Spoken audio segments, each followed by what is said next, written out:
இலக்கை நோக்கி டுவர்ட் த கோல் இந்த நிகழ்ச்சிக்கு உங்களை அன்புடன் வரவேற்கிறோம்.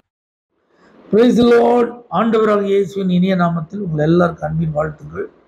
மத்தேயு எழுதின சுவிசேஷம் 25ஆம் அதிகாரம் 40ஆம் வசனம். மிகவும் சிறியவராகிய என் சகோதரரான இவர்களில் ஒருவனுக்கு நீங்கள் எதை செய்தீர்களோ அதை எனக்கே செய்தீர்கள் என்று மெய்யாகவே உங்களுக்கு சொல்லுகிறேன் என்பார். ஒரு நல்ல தேவ மனிதன் ஆண்டவருக்காக எதையாவது செய்யணும்னு அவருக்கு ஆசை. ஆனால் வயது கடந்து விட்டது, அதிக கல்வி அறிவு இல்லை. அவருக்கு மிஷினரியாக போகணுன்னு ரொம்ப பாரம்.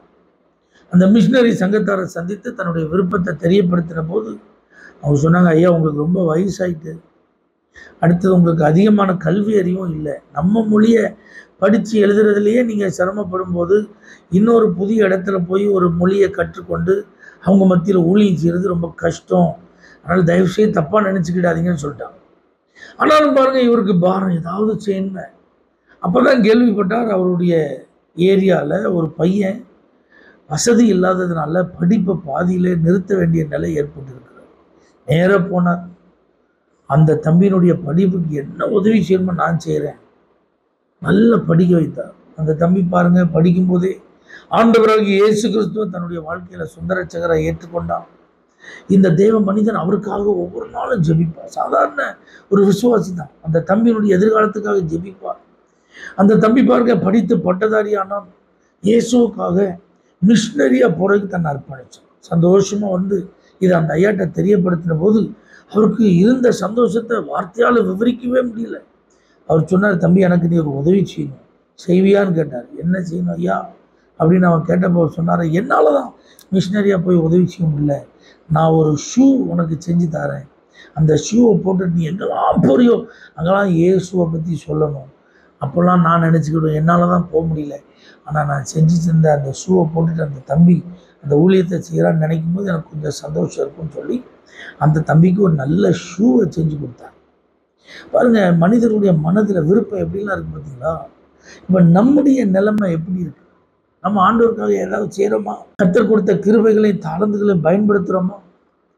ஆண்டவருடைய அன்பை நம்ம ஏதாவது ஒரு விதத்தில் வெளிப்படுத்துகிறோமா? தேவையுள்ளவர்களுக்கு உதவி செய்கிறோமா? கஷ்டப்படுறவங்களுக்கு நம்ம கை கொடுக்குறோமா?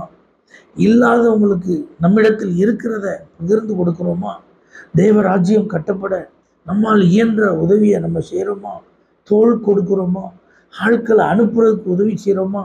அனுப்பப்பட்டவங்களுக்கு பண உதவி செய்கிறோமா? ஜெபத்தினால் உதவி செய்கிறோமா? அவர்களுடைய நலன்களை விசாரித்து அவர்களுடைய தேவைகளுக்கு நம்மால் இயன்றதெல்லாம் நம்ம செய்கிறோமா?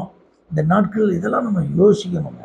ஏன்னா ஆண்டவர் பாருங்க, இந்த சிறியரில் ஒருத்தருக்கு நீ எதை செஞ்சீங்களோ அதை எனக்கே செஞ்சீங்க. அப்போ கஷ்டப்படுறவங்களுக்கு இயேசுவின் நாமத்தில் உதவி செய்யுங்க, ஏழை ஊழியர்களுக்கு உதவி செய்யுங்க, ஆலயம் கட்டப்படுறதுக்கு உதவி செய்யுங்க, சுவிசேஷ பிரபல்யத்துக்கு உதவி செய்யுங்க. இப்படி உங்களாலான எல்லா நற்கிரியைகளிலையும் உங்களை ஈடுபடுத்தி கொள்ளுங்க. பரலோக ராஜ்யத்துக்கு போகும்போது இதுக்கு தான் பலன். ஆகவே நிச்சயமாக இப்படிலாம் பலனை நீங்கள் பெற்றுக்கொள்ளணும்னு சொல்லி தான் ஆண்டவர் உங்களோடு கூட பேசி கொண்டிருக்கிறார். உங்களால் இயன்றதை செய்யுங்க, நீங்கள் பங்கெடுக்க முடிஞ்சால் பங்கெடுங்க, கர்த்தர் மகிமைப்படுவார். பரலோக தேவனே, எங்களால் இயன்றதை நாங்கள் செய்து பரலோக ராஜ்யத்துக்கு வரும்போது நல்ல பலன்களை பெற்றுக்கொள்ள கர்த்தர் எங்களுக்கு கிருபைத்தார்.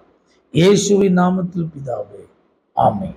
For prayer contact, Pastor J. J. Kumar, El Shaddai Ministries, 9500252586, Surandai.